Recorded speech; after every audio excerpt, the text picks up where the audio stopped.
하나님께서 지극히 찬양받으시로다. 터가 높고 아름다워 온 세계가 즐거워하며 큰 왕의 성 곧 북방에 있는 시온산이 그러하도다. 아멘. 사랑의 하나님 아버지, 저희들이 이 시간 마음을 다해 예배하오니 이곳에 오셔서 기쁘게 받아 주옵소서. 우리의 죄를 대속하시기 위하여 흘리신 예수님의 보혈이 저희가 모인 이곳에 가득하게 하여 주시고 구원의 은혜가 강단을 통하여 강물처럼 흐르게 하여 주옵소서. 구에서 성령님께서 친히 우리 마음에 함께 계셔서 큰 힘과 능력을 주시옵소서. 이 예배를 통하여 우리의 영혼이 거듭나게 하여 주시고 새 힘과 용기를 얻어서 슬픔도 두려움도 넉넉히 이길 수 있도록 강건하게 하여 주옵소서. 언제나 우리와 함께 하시며 우리의 예배를 기쁘게 받아주시는 예수님의 이름으로 기원하옵나이다. 아멘.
교동문 104번 종교개혁주의 편입니다.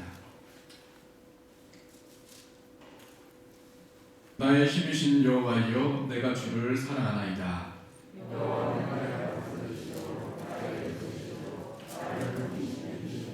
나의 하나님이시요, 내가 그 안에 피할 나의 바위시요, 나의 방패시요. 예수께서 이르시되 오히려 하나님의 말씀을 듣고 지키는 자가 복이 있느니라 하시니라. 이 복음은 모든 믿는 자에게 구원을 주시는 하나님의 능력이 됨이라. 복음에는 하나님의 의의가 나타나서 믿음으로 믿음에 이르게 하나니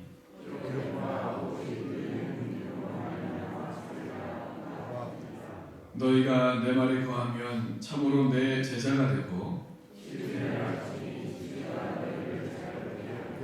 우리 주 예수 그리스도로 말미암아 우리에게 승리를 주시는 하나님께 감사하노니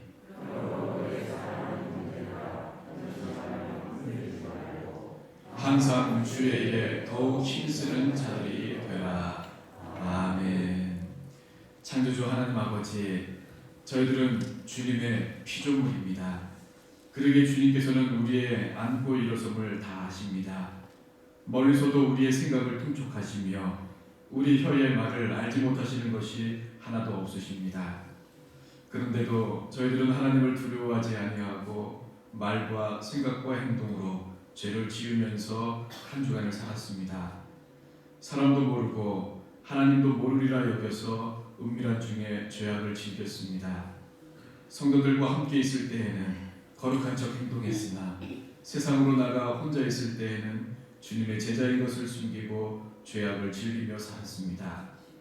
예배를 드릴 때에는 습관적으로 회개하면서도 세상으로 나가면 또다시 같은 죄를 반복하며 살았습니다. 오 주여, 우리의 이와 같은 연약함을 긍휼히 여겨 주옵소서.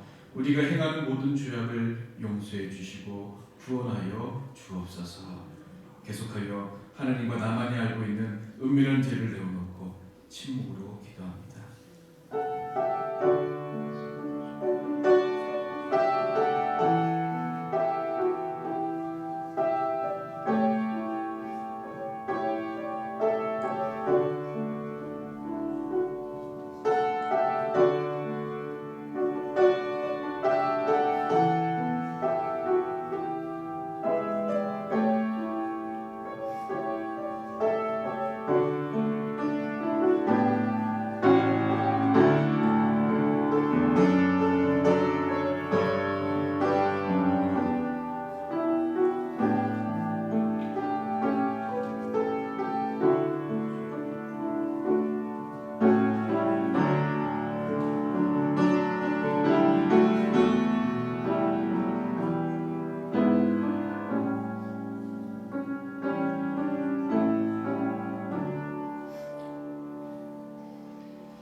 여기 우리 하나님께서 주시는 위로의 말씀, 사주의 말씀이 있습니다. 내가 높고 거룩한 곳에 있으며 또한 통회하고 마음이 겸손한 자와 함께 있나니 이는 겸손한 자의 영을 소생시키며 통회하는 자의 마음을 소생시키려 함이라.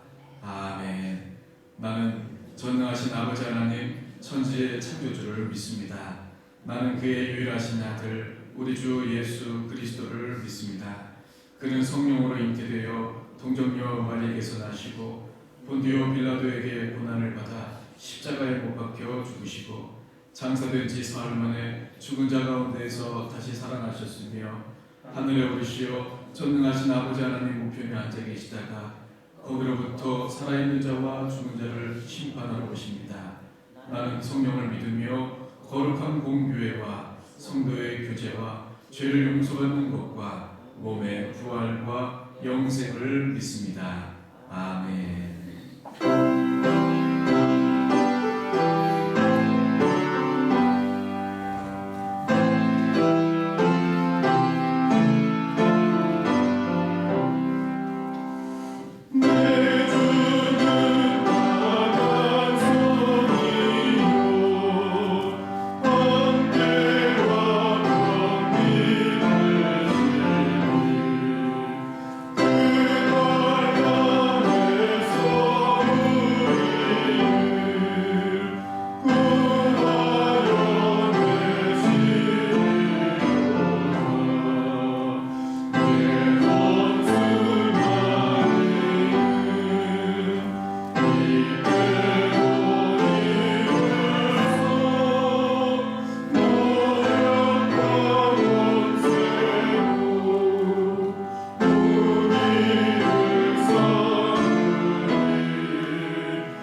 우리 교회 공동 기도 제목으로 함께 기도하겠습니다. 이제 한 주간 동안에 우리 한 해를 돌아보면서 우리 다음 주면은 이제 추수 감사 주일로 이렇게 우리가 지킵니다. 우리 감사 제목들을 떠올리면서 은혜 한 주간이 될 수 있도록 기도해 주시며 이미경 선교사님이 이제 돌아오는 금요일 날 31일 날 이제 에티오피아로 돌아가십니다. 우리 건강과 또 사역 위에 우리 성령 하나님의 위로하심과 보호하심이 늘 함께 하도록 기도해 주시고 오늘 종교개혁 주일을 우리가 맞이했습니다. 우리 한국 교회가 또 나라와 민족 그리고 교회를 섬기고 거룩한 영향력을 나타내는 우리 한국 교회가 될 수 있도록 우리 조용한 마음으로 기도하겠습니다.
거룩하신 하나님, 우리를 하나님의 백성과 자녀로 삼아주시고 귀한 이 시간 하나님 아버지 앞에 나올 수 있게 하여 주심을 감사드립니다.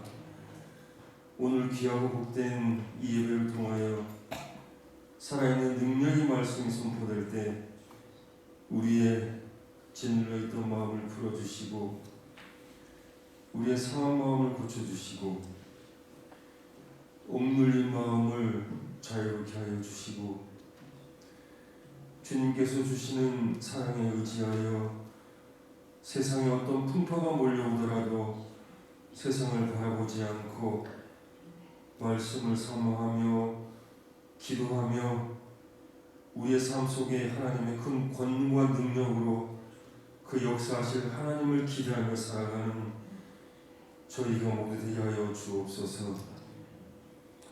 하나님 또한 고단한 삶을 살아가는 이웃을 기억하게 하시고 우리가 그들에게 필요한 손길이 되길 원합니다. 위로가 필요한 심령이 이끄는 따뜻한 손길을 우리가 먼저 내밀게 하시고 우리가 그들을 위하여 기도로 물질로 마음으로 돕는 우리 성도들 되게 하여 주옵소서. 귀한 우리 속초교회 성도님들이 세상 사람들에게 하나님의 축복의 통로가 되게 하여 주시옵소서. 또한 사랑하는 성도님들의 가정을 지켜주시고 육신의 질병으로 사업과 경제적인 문제로 또한 아픔과 마음의 상처로 힘들어하는 가정들이 있으면 생명의 말씀으로 아픔이 치유되고 기쁨과 소망으로 회복될 수 있도록 귀한 은혜를 내려 주시옵소서. 귀한 이 시간 말씀을 선포하시는 목사님께 성령의 권능으로 덧입혀 주시고 이 어렵고 험난한 이 세상에서 젖과 꿀이 흐르는 가나안 땅으로 인도하시기에 부족함이 없도록 말씀과 큰 비전을 품는 영적 지도자로 붙들어 주시옵소서. 귀한 이 시간 주님께 의지하며 말씀을 듣겠습니다. 예수님의 거룩하신 이름으로 감사하며 기도하옵나이다. 아멘.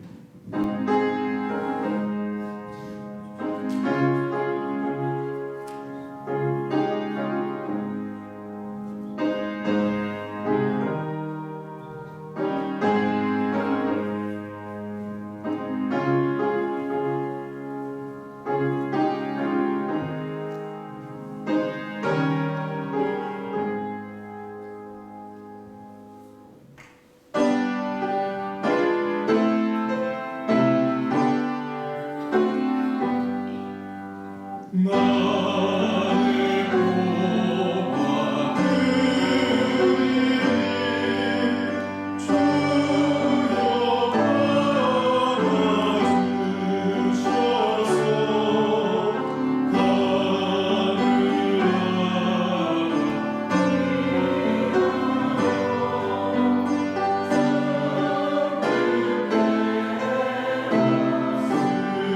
받아주셔서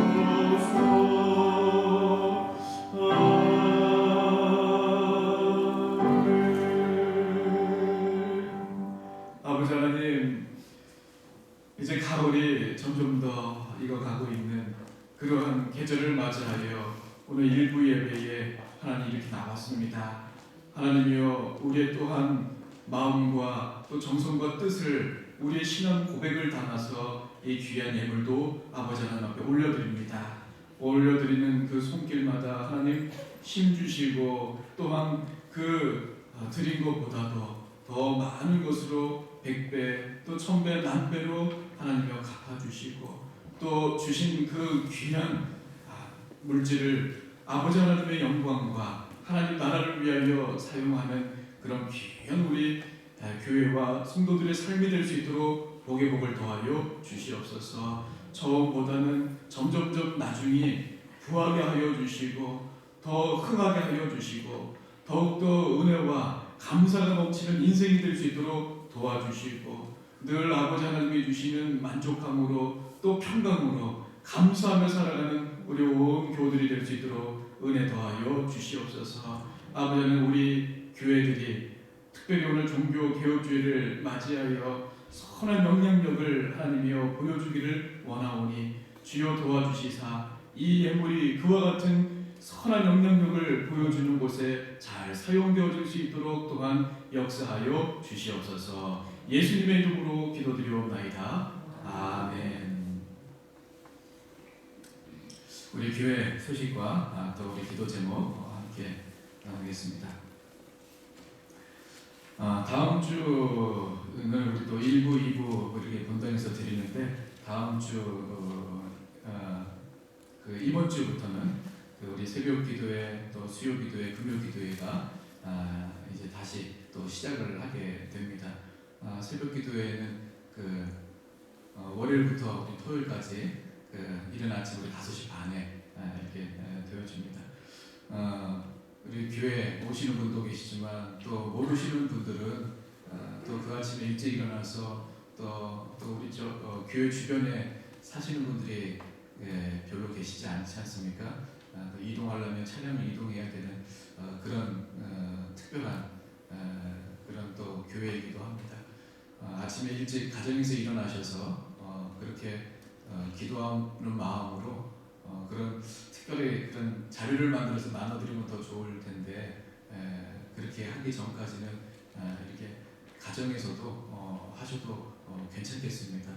물론 또 교회에 오시는 것을 기뻐하고 또 그것이 이제 습관이 되신 분들은 내일부터 그렇게 교회 나와서 함께 우리 기도회로 모이도록 하겠습니다.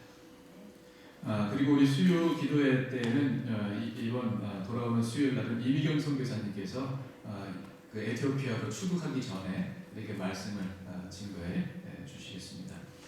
다음 주 추수감사 주일입니다. 우리 추수감사 주일을 맞이해서 성찬식이 있습니다.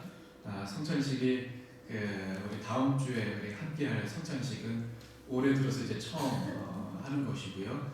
또 코로나 이전과 같은 그런 또 방법으로 하다 보면 또 혹여나 또 어려운 일이 있을까 고민하는 중에 또 여러 교회에서 또 시행하고 있고 또 다른 목사님들의 도움을 받아서 이렇게 또 안전하게 뚜껑을 닫은 개인 키트 같이 우리 장로님들께서 하나씩 나눠드리면 뚜껑 열고 또 그렇게 함께 분장 또 분병 그런 시간 따로 없이 그 개인 키트로 할 수 있는 그런 방식으로 코로나가 없어지면 이제 예전같이 우리가 하겠지만 우리 코로나가 있는 때에는 우리가 아예 성찬식을 안 할 수는 없고요. 또 우리 장로님들 의견도 우리 올해 한 번도 하지 않았기 때문에 이번에는 그런 방법이지만도 한번 같이 했으면 하는 그런 마음의 그런 감동을 우리 받으셔서 우리 다음 주에는 이렇게 성찬식을 거행하도록 하겠습니다. 우리 추수감사 주일을 맞이해서 우리 강단 장식을 위한 과일이나 야채는요. 우리 또 준비하는 우리 예배부를 도와주시면 좋겠습니다. 30일 날 우리 금요일까지 우리 주보에는 토요일 오전인데 금요일 날까지 이렇게 교회 요 앞에다가 이렇게 또는 우리 사무실에 이렇게 갖다 주시면 되겠습니다. 우리 매일 정오 기도 시간 우리 함께 동참해 주시기 바라고요. 우리 르기아 여전도에 또 많이 사랑해 주시고 이미경 선교사님 말씀드린 바와 같이 우리 10월 30일 날 이렇게 출국하시고 우리 김현일 집사님이 또 이사를 했습니다. 이번 주중에 돌아오는 주중에 화요일 날 이사 신방 예정입니다. 우리 많이 축복해 주시기 바랍니다.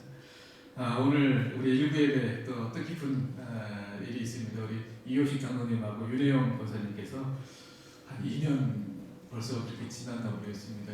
이제 속초로 이제 다시 오셨습니다. 우리 자리에서 이렇게 일어나기 불편하시니까 앉아 계시지만 우리 성도님들 좌측 뒤쪽에 이렇게 앉아 계시는데 우리 바라보면서 우리 박수로 우리 환영하고 격려하고 오시니까 감사합니다.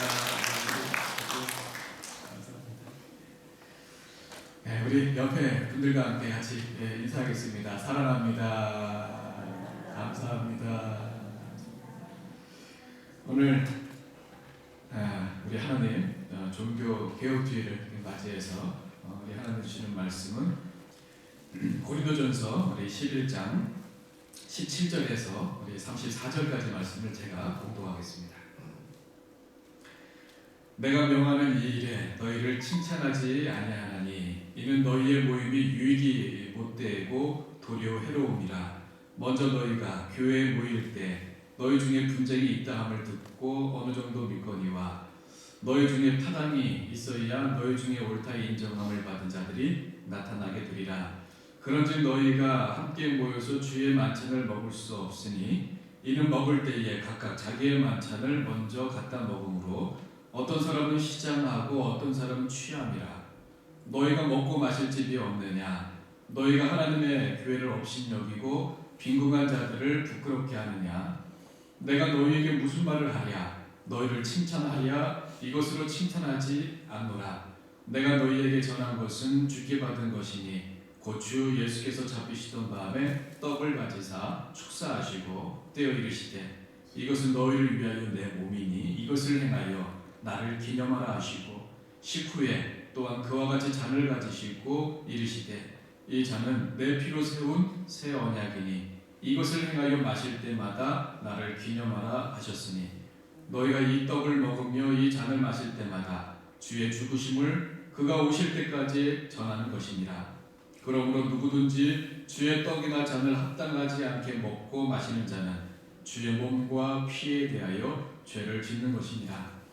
사람이 자기를 살피고 그 후에야 이 떡을 먹고 이 잔을 마실지니 주의 몸을 분별하지 못하고 먹고 마시는 자는 자기의 죄를 먹고 마시는 것이니라.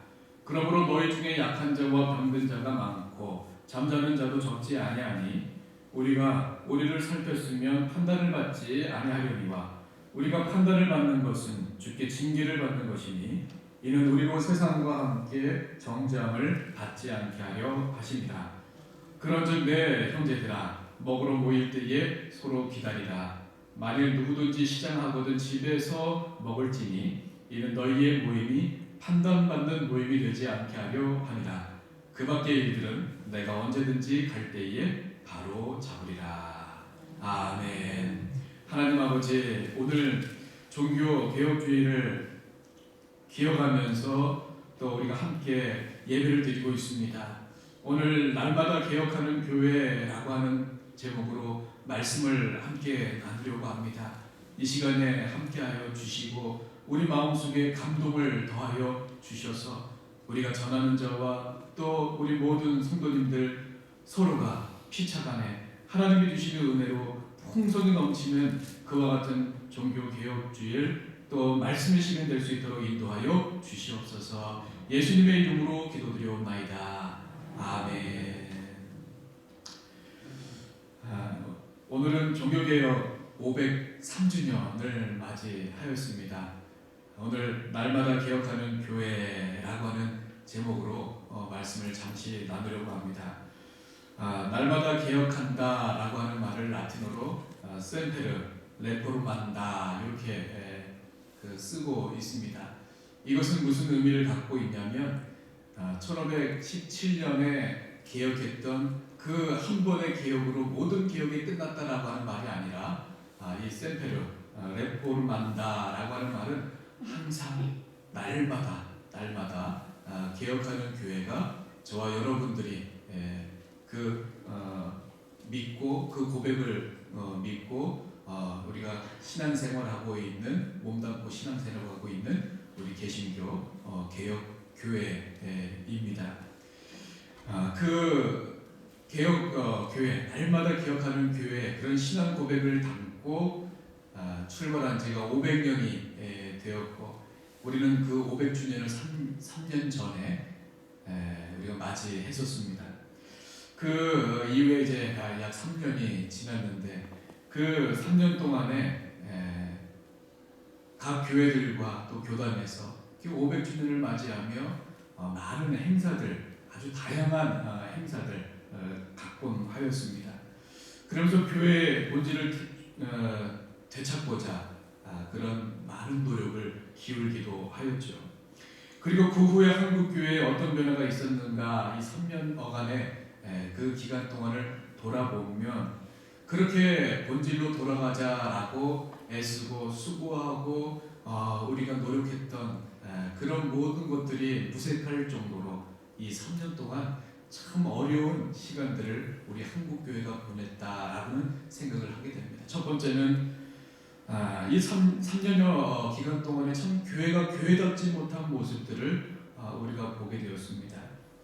아주 두드러지게 우리가 본 사건은 이 목회지 교회를 은퇴하는 목사님이 그 아들에게 교회를 물려주는 그것을 목회지 대물림이라고 그런 용어를 사용하는데 그와 같이 본인이 개척하셔서 특별히 수십 년을 목회해 오시면서 이제 은퇴하실 때에는 그 아들이 그 목회지를 이어받는 그러한 모습들을 3년여 기간 동안에 우리는 보게 된 것입니다.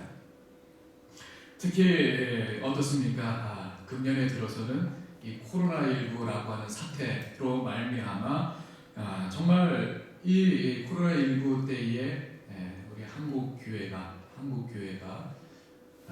우리 장로님께서 기도해 주신 것 같이 정말 그런 좋은 영향력을 세상에 보여주기보다는 오히려 세상에 정말 걱정거리를 오히려 안겨주게 되었던 그런 시간들을 올 한 해 우리는 맞이하게 되었습니다. 그러면서 우리가 과연 교회가 무엇인지 그리고 그 교회라고 하는 것이 과연 어떠한 곳이어야 하는지를 우리가 생각해 보면서 교회의 공공성 또 교회의 공교회성에 대한 문제를 우리가 또 설교 시간을 통해서도 한번 함께 나눈 기억이 납니다. 정말 이와 같은 시대에 교회의 공교회성이라고 하는 그 의미는 무엇인가 깊이 생각하게 되어집니다. 그래서 오늘은 그 문제를 좀 진지하게 고민해 보면서 교회의 공교회성, 교회 공공성에 대해서 잠시 말씀을 나누려고 합니다. 여러분 종종 산책을 저도 이렇게 하다 보면 산에 이렇게 올라간지 등산은 낮은 산이라도 올라간 지가 참 오래되었는데 가끔씩 그렇게 산에 올라갈 때라든지 아니면 그냥 골목길을 동네 골목길을 걸어갈 때 음악을 크게 틀어놓고 지나가시는 그런 분들이 간혹 있습니다. 물론 저는 그렇게 하시는 그 분들 또 그 음악을 크게 제가 방해를 받는다라든지 또 그 음악이 싫다라든지 한 적은 없었지만 그런 생각을 해본 적이 있습니다. 본인이 이어폰도 있을 텐데 그렇게 소리를 크게 주변이 다 들리게 하면서 산책을 하시다든지 등산을 하시게 된다면 다른 사람들은 조용하게 조금 그렇게 산책을 하기 원하시는 분들에게는 방해가 될 수도 있겠구나 라는 생각을 하게 되었습니다. 그래서 그런 마음이 들었습니다. 왜 다른 사람들이 이렇게 크게 음악을 틀어놓고 다니시면 이렇게 그 어떤 누구에게는 방해가 될 거라는 생각을 왜 못하실까? 아마도 공적인 그런 공간에서 어떻게 행동해야 되는지 잘 훈련받지 못하신 것은 아닌지 라는 생각을 하게 될 때가 있었습니다. 또 한 가지 예를 든다면 우리 아이들이죠. 우리 아이들이 가정에서는 그렇게 뛰어다니고 또 소리도 때때로는 지르면은 엄마랑 같이 또 이렇게 대화 나누면서 그런 부분들을 지적하기도 하지만도 밖에 나와서도 똑같이 예를 든다면 뭐 버스 안에서라든지 또 식당 안에서라든지 우리 아이들이 이렇게 공동으로 사용하는 그런 공간에서 뛰어다닌다든지 큰 소리로 이야기한다든지 그렇게 하면 안 된다라고 하는 것을 그 어릴 때부터 유치원에서부터 가르치고 합니다. 이처럼 우리 인간에게는요 사적인 그런 친밀감도 있고 공적인 그런 처신이 함께 필요하기도 한 것이 바로 우리 인간들이 살아가는 세상이라는 것입니다. 그런데 그와 같은 세상에서 사적인 공과 사의 그런 문제가 여러분 신앙 안에서도 있다는 것입니다. 신앙에서도 공공성이라고 하는 것이 여러분 있습니다. 예수 그리스도를 우리가 믿는다라고 하는 것은 단지 우리가 죽어서 천국에 간다라고 하는 말일 뿐만이 아니라 우리의 생각이라든지 바라보는 그런 눈 관점이 우리가 살아있는 동안 그리스도인답게 변화된다라고 하는 것을 의미하거든요. 따라서 우리의 믿음이 성숙되면 성숙될수록 하나님과 그리고 우리 주위 사람들과의 사적 친밀감은 더욱 깊어져 가야 함은 물론이거니와 나아가서 교회 공동체 구성원으로서의 그런 공공의식이라든지 가치관 그리고 책임감 우리가 사회적인 책임감 더 견고해져야 하는 것입니다. 이것이 이번 코로나 상황에서 우리 성도님들이 깊이 깨닫게 된 바이기도 하지요. 그래서 오늘은 종교개혁 503주년을 맞이하는 이 주일날 교회 공공성, 교회의 공교회성에 대해서 말씀을 나누려고 합니다. 먼저 오늘 본문은 고린도 교회의 성찬에 관해서 바울이 편지로 권면한 부분입니다. 그런데 이 말씀은 우리에게 사적인 영역과 공적인 가치 책임에 대한 매우 중요한 통찰을 주고 있습니다. 본문에서 바울은 그들의 모임이 17절 말씀에 보면 유익이 못되고 도리어 해롭다라고 말하고 있습니다. 교회 안에 분쟁이 있었기 때문이죠. 고린도 교회는 심각한 분열을 겪고 있었고 그 분열이 여러 가지 문제들과 얽혀서 복잡하게 표출되고 있었습니다. 그런데 이 분쟁은 성찬의 자리에서도 표면화되었습니다. 당시의 성찬은 오늘처럼 작은 그런 떡과 아주 적은 양의 그런 포도주로 기념만 하는 것이 아니라 함께 식사를 나누는 자리가 바로 성찬 자리였습니다. 그날 함께 나누는 한 끼 식사에 성찬의 의미를 부여했습니다. 그런데 고린도 교회의 공동 식사에서 어떤 사람은 시장하고 어떤 사람은 취하는 현상이 일어나게 됐습니다.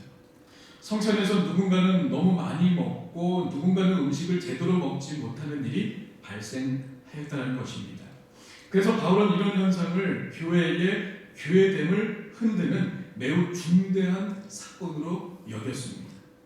함께 나누는 공적 식사 자리에서 어떻게 이런 일이 일어날 수 있었을까요? 여러분, 당시에는 요즘처럼 분초까지 정확히 시간을 재어서 예배를 시작하지는 않았을 것입니다. 몇 시에 시작 이렇게 하지 않았을 것입니다. 그러다 보니 모임의 시작과 관련한 문제가 있었던 것 같습니다. 바울은 33절에서 그런즉 내 형제들아 먹으러 모일 때에 서로 기다리라 라고 말하고 있는데요. 아마도 모임 장소에 먼저 와서 여유롭게 기다리던 사람들이 있었고 또 반면에 빠듯하게 도착하거나 아예 늦게야 허겁지겁 오시는 그런 성도들도 있었던 것 같습니다.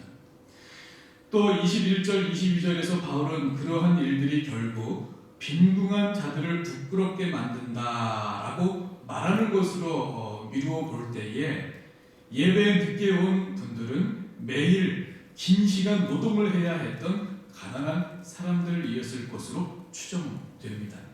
그런데 먼저 와 계셨던 그런 분들은 각각 자기의 만찬을 먼저 갖다 먹었습니다. 바울은 이런 행위를 보고 22절에 보시면 너희가 먹고 마실 집이 없느냐, 너희가 하나님의 교회를 업신 여기느냐라고 질책합니다. 여러분, 고린도 교회에서 왜 이런 일이 일어났을까요? 교회라고 하는 것은 여러분 한 가족입니다. 그리고 교회란 한 가족이라고 하는 그 말은 교회의 사적인 성격을 매우 잘 보여주고 있는 용어입니다. 부모와 형제가 서로 흉과 허물 없이 지내며 또 친밀한 관계를 유지하듯이 교회에서 성도들은 서로 간의 사랑의 기초에서 이기적이지 않고 계산적이지 않은 그런 친밀한 관계를 이루어 갑니다. 그러나 교회는 동시에 공적인 성격을 여러분 가지고 있다는 것을 꼭 기억하셔야 합니다.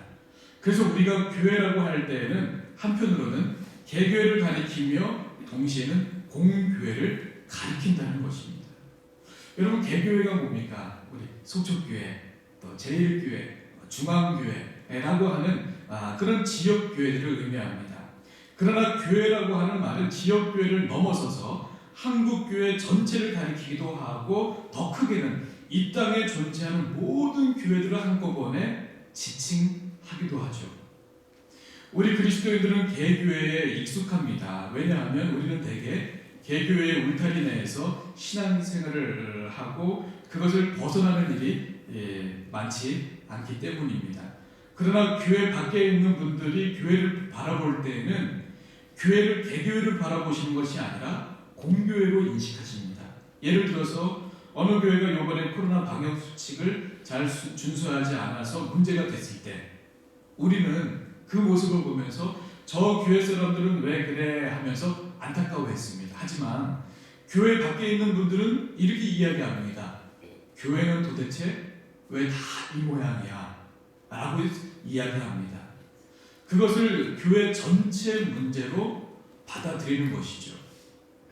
그러므로 우리가 교회로서 무엇을 결정하고 행동할 때는 개교회 차원과 공교회 차원을 함께 꼭 고려하셔야 합니다.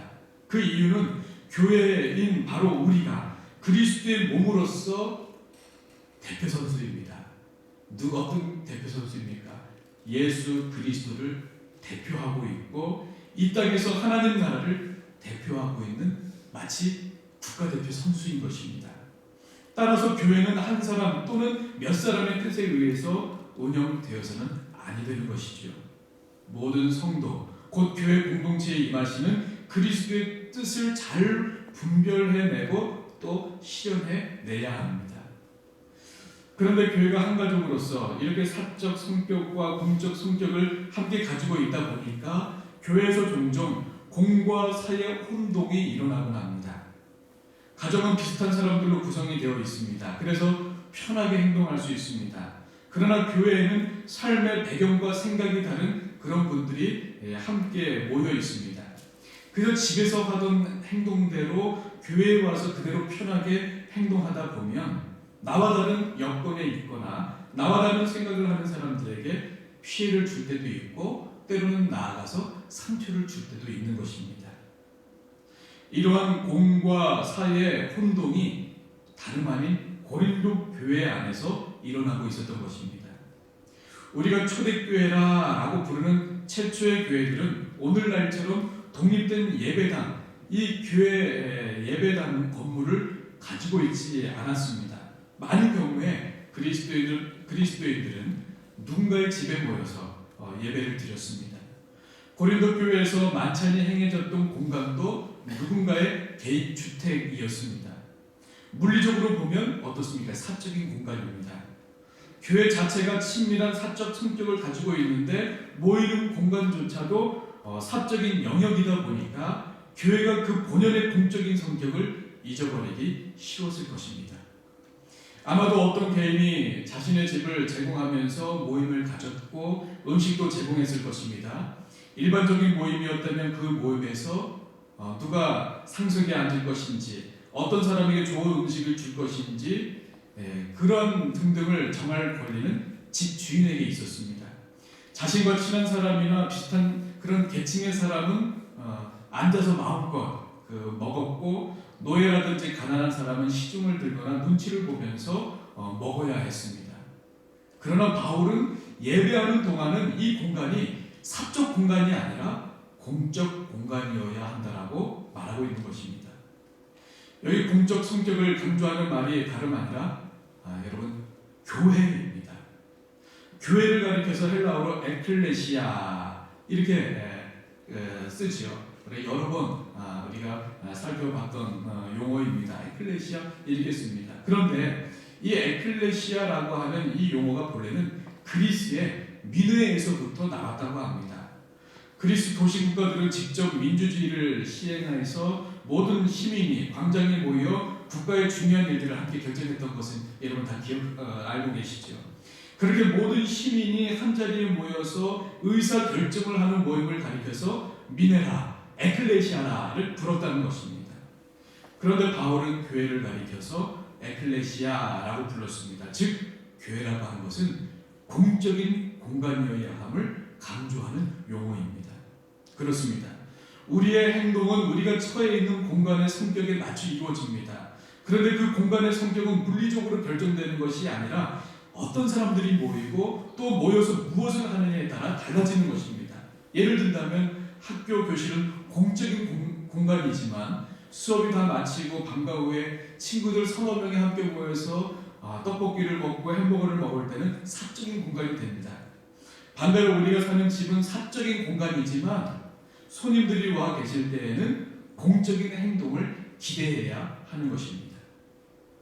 고린도 교회 성찬의 갈등 역시 공간의 사적인 성격과 모임의 공적인 성격이 충돌하여서 생긴 일입니다. 이런 충돌은 오늘날의 교회에서도 빈번히 일어나고 있습니다. 한 교회를 세우고 성장시켜가는 과정 속에서 큰 공헌을 하거나 헌신적으로 수고한 목회자나 성도가 그 교회에서 일정한 그런 영향력을 갖는 것은 인간 사회에서 피하기 힘든 일일지도 모르겠습니다. 그러나 그 영향력의 사적인 성격이 교회의 공적인 성격을 넘어가 버린다면 교회는 교회다움을 잃어버리게 된다는 것입니다. 누군가가 교회의 주인처럼 여겨진다면 더 이상 그리스도께서 그 교회의 주인이 되실 수 없기 때문입니다. 고린도 교회 교인들을 향해서 바울의 말에 이러한 인식이 고스란히 여러분 담겨져 있습니다. 오늘 본문 20절, 21절에서 바울은 말하죠. 우리 함께 읽어볼까요? 시작. 그런즉 너희가 함께 모여서 주의 만찬을 먹을 수 없으니 이는 먹을 때에 각각 자기의 만찬을 먼저 갖다 먹음으로 어떤 사람은 시작하고 어떤 사람은 취함이라 했습니다. 본문을 자세히 읽어보시면 여기서 두 종류의 만찬이 대조되고 있다는 것을 보실 수 있을 것입니다. 하나는 주의 만찬이고요. 다른 하나는 자기의 만찬입니다. 자기의 만찬으로 번역된 토 이디온 데이프논이라고 하는 말은 사적인 만찬이라는 뜻입니다. 그러니까 당시 관념에서 사적인 만찬에 반대되는 말은 공적인 만찬, 헬라어로는 데모시온 데이프논이었습니다. 그러나 바울은 공적인 만찬이라고 하는 용어가 기대되는 그 자리에 주의 만찬이라는 말을 대신 사용하고 있습니다. 여러분, 바울이 왜 여기에서 공적 만찬이라고 하는 일반적인 용어를 사용하지 않았을까요? 그것은 아마도 굳이 공적, 사적이라고 하는 개념을 명시적으로 대립시키지 않더라도 그리스도인의 그 모임이 주님께 속한 것이라는 사실을 되새기는 것으로만으로도 교회의 공적인 성격, 교회의 공공성이 충분히 강조될 수 있었기 때문일 것입니다. 그것이 바울이 교회의 모임을 표현하기 위해 에클레시아라고 하는 당시의 시민들의 공적인 집회를 표현한 단어를 선택한 이유이기도 합니다.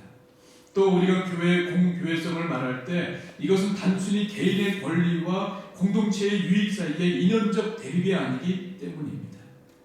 교회의 공교회성은, 교회의 주인은 오직 예수 그리스도시라는 자리에서 나오는 고백인 것입니다.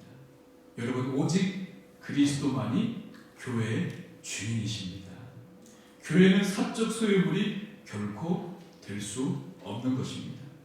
고린도전서 11장 22절에 보면 너희가 먹고 마실 집이 없느냐, 너희가 하나님의 교회를 업신여기고 빈궁한 자들을 부끄럽게 하느냐 했습니다.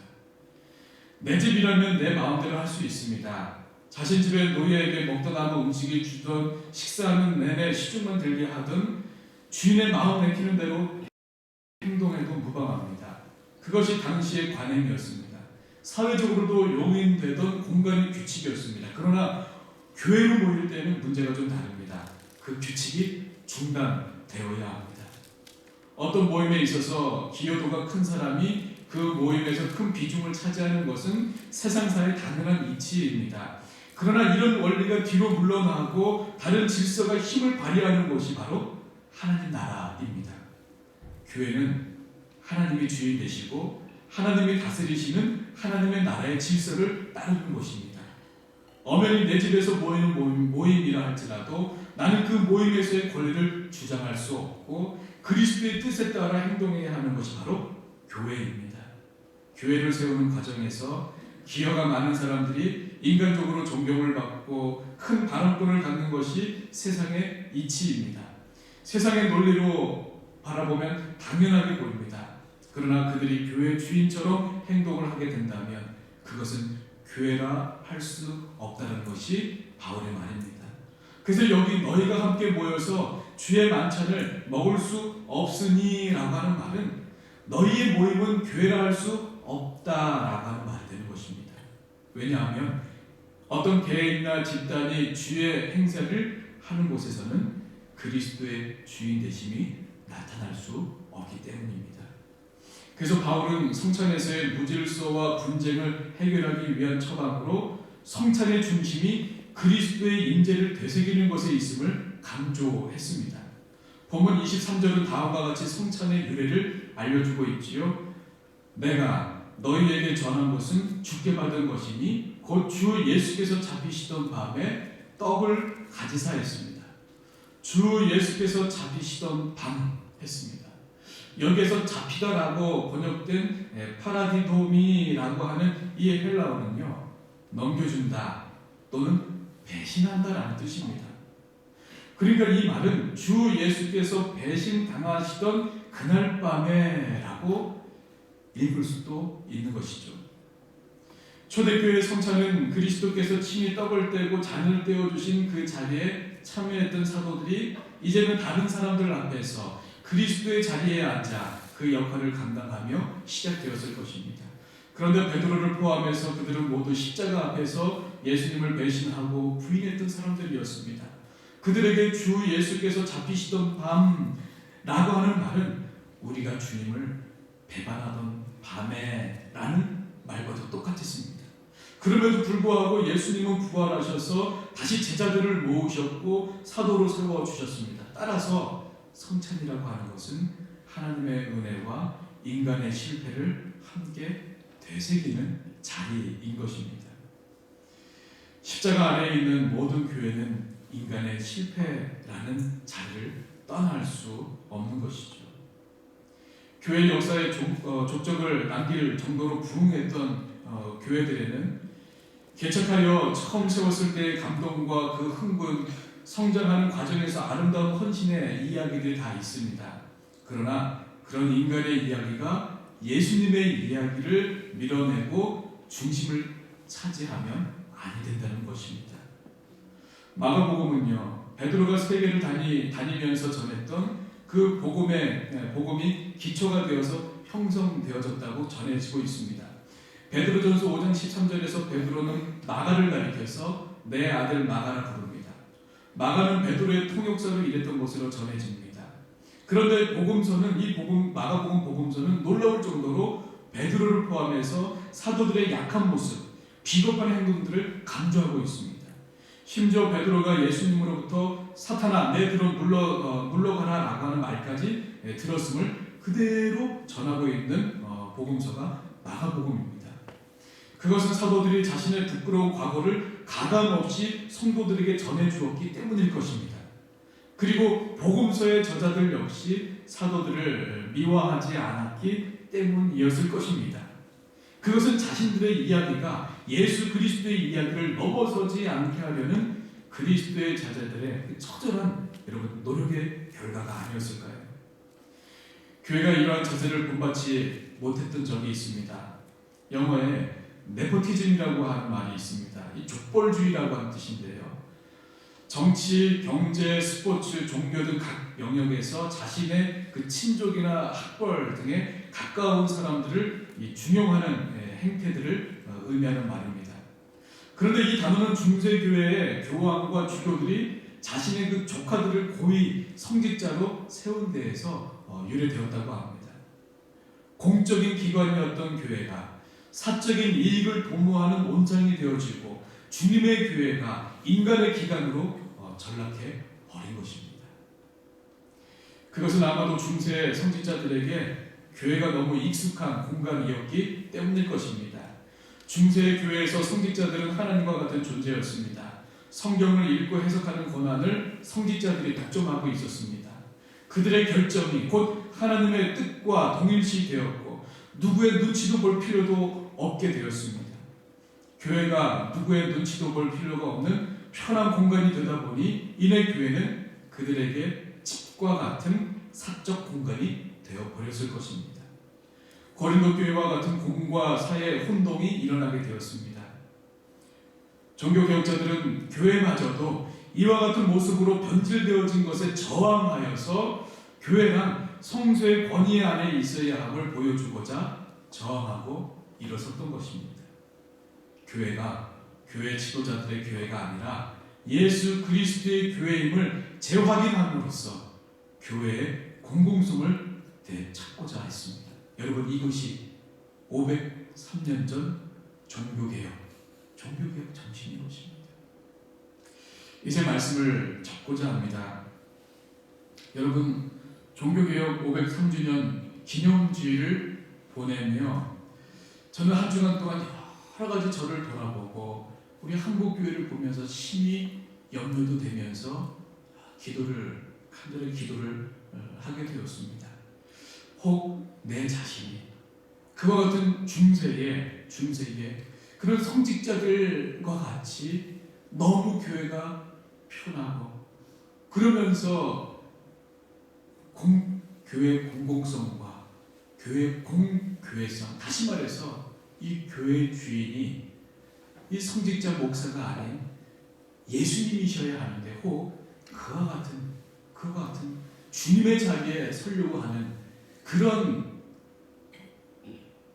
모습이 되지 않을까, 그런 염려와 함께 한국교회가 점점점 그렇게 변해가고 있구나. 내가 개척해서 수십 년간 그렇게 정말 수고하고 애썼는데 그 남은 것은 무엇이냐면 그 목회지를 아들에게 물려주고 그 교회 안에는 그 개척하신 그 목사님의 그 역사를 기념하기 위한 기념관을 만들고 예수님의 이야기는 다 사라지고 인간의 이야기로만 가득 채워진 그와 같은 곳을 과연 우리는 교회라고 부를 수 있을까? 여러분, 올해 503주년 종교개혁 503주년을 맞이해서 좀 무거운 듯 하지만 여러분 꼭 기억하셨으면 좋겠습니다. 우리 속초교회의 주인은 영원히 오직 아버지 하나님 한 분이십니다.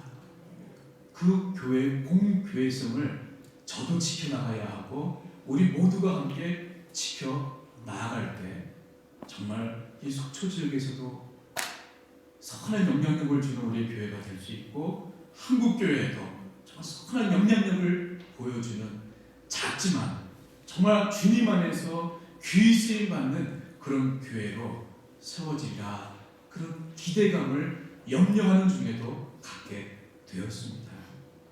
정말 한국 교회 현실이 암담하지만 하나님의 인도하심과 은총이 아니라면 당장에 무너져 버렸을 그런 암담한 현실이지만, 하나님은 그럼에도 불구하고 계속 우리를 긍휼히 여겨주시고, 그럼에도 불구하고 우리를 붙잡아 주시는 은혜와 은총이 있음을 보게 되지요. 여러분, 함께 기도해 주시고 함께 동참해 주시기를 바랍니다. 정말 우리 한국 교회가 공교회성을 회복하고 날마다 정말 샘페르 레포르만다 같이 날마다 개혁하는 교회, 자꾸 세상에 것들이 들어와서 달라붙으려고 하는 것들을 자꾸 떼내면서 그 순수하게 주님 세워주신 것을 주님 오시는 그날까지 잘 지켜나가는 그런 우리 속초교회, 한국교회가 되어지기를 함께 기도하는 저와 여러분들 다 되시기를 주님의 이름으로 축복합니다. 우리 다 같이 일어나서 함께 기도하겠습니다. 우리 이런 교회가 되게 하소서라고 하는 그런 기도를 하나님 앞에 올려드렸으면 좋겠습니다. 정말 진정한 예배가 숨쉬는 교회, 주님만이 주인 되어주시는 교회, 믿음의 기도가 쌓이는 교회, 최고의 찬양을 드리는 교회, 말씀이 살아 움직이는 교회, 성도의 사랑이 넘치는 교회, 섬김과 헌신이 기쁨이 되어서 열매 맺는 아름다운 교회 되게 해주옵소서. 우리 그 마음을 모아서 하나님 앞에 간절하게 우리 조용한 마음으로 같이 기도하겠습니다.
마음과 성령 하나님의 감화 감동 교통하심이 종교개혁주일 503주년을 우리 맞이하면서 교회의 공공성, 교회의 공교회성을 다시 한번 생각하고 혹 그와 같은 부분에 있어서 허물어지고 있었던 그런 부분들이 있다면 다시 진즉하며 다시 변질된 부분들 떼어내고 본질을 찾아서 이제 하나님 앞에 겸손한 마음으로 낮아진 마음으로 오직 주님만이 드러나며 주님만이 주인 되시는 그와 같은 교회로 잘 세워나가기를 이제 결단하면서 고개 숙인 사랑하는 주님의 귀한 성도들, 우리 자녀들 위하여 이제부터 영원까지 함께 계시기를 간절히 축원하고 나이다. 아멘.